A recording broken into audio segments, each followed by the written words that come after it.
The first time I saw her, I thought it was just stress.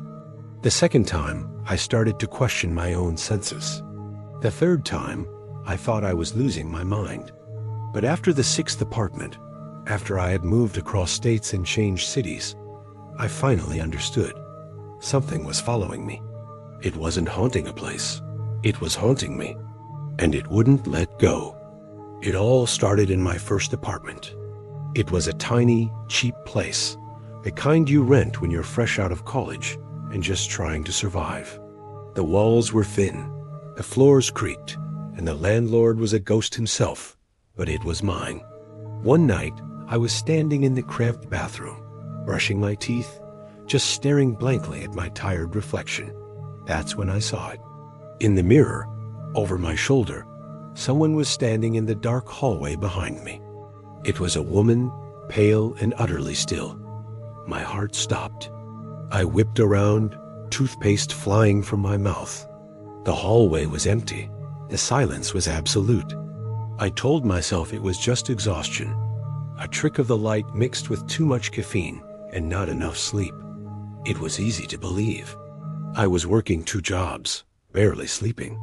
My mind was playing tricks on me. So I pushed it aside, finished brushing my teeth with shaky hands, and didn't think about it again. A year later, I got a better job and moved out, happy to leave that shoebox behind. My second apartment was a significant upgrade, across town in a newer, brighter building. Different layout, different vibe, definitely no creepy hallways. The first week was blissfully normal. I unpacked, settled in, and enjoyed the feeling of a fresh start.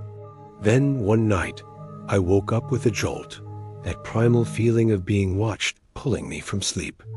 My eyes darted around the moonlit room, and there she was, standing by the window.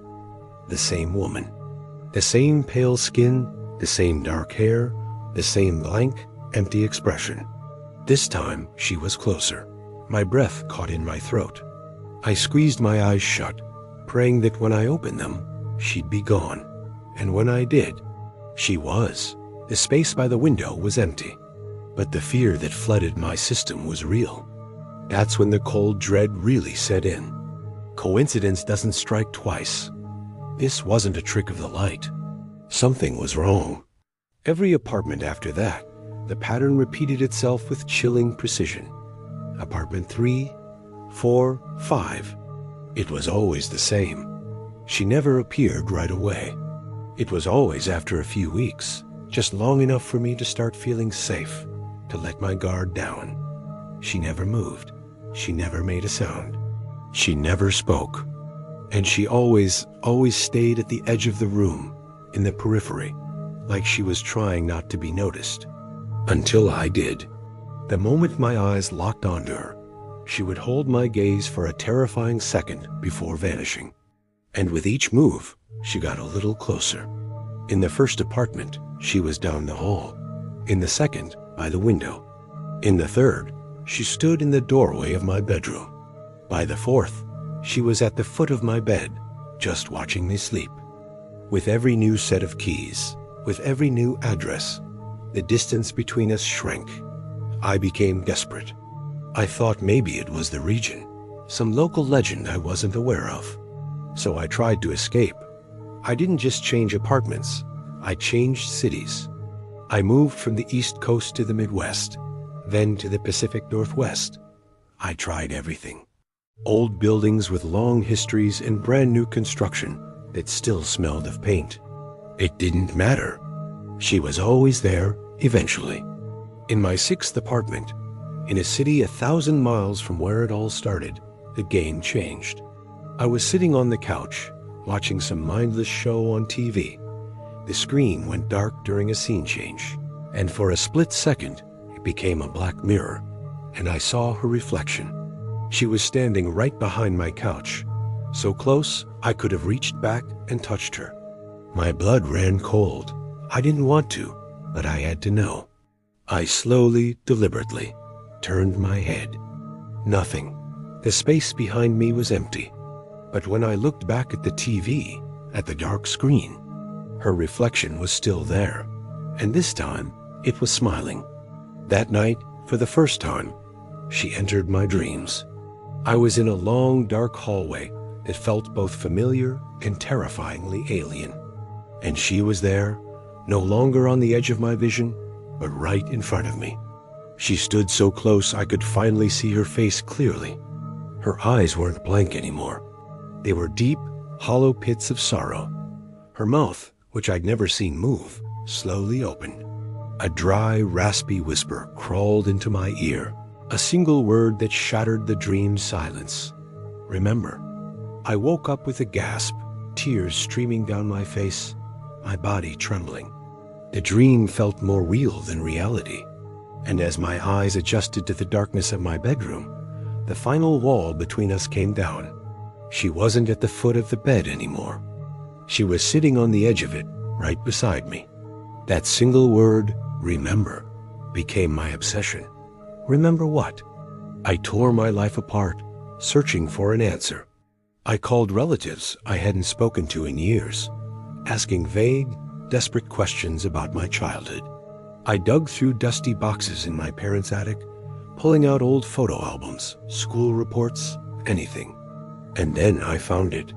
Tucked away in a folder of my old medical records was a yellowed, brittle newspaper clipping. It was from our small hometown paper, dated 20 years ago. The headline read, "House fire claims young girl brother survives." My heart hammered against my ribs as I read the article. A house fire, 2 children inside, a brother and a sister. Only one, the 8-year-old boy, made it out. The photo accompanying the article stopped my breath. It was taken a year before the fire. A smiling little boy with a gap in his teeth, and standing right next to him, with her arm around his shoulder, was a little girl. It was her. It was my sister. The memories came back not in a flood, but in cruel, sharp fragments. The smell of smoke, the heat, the sound of my own screaming.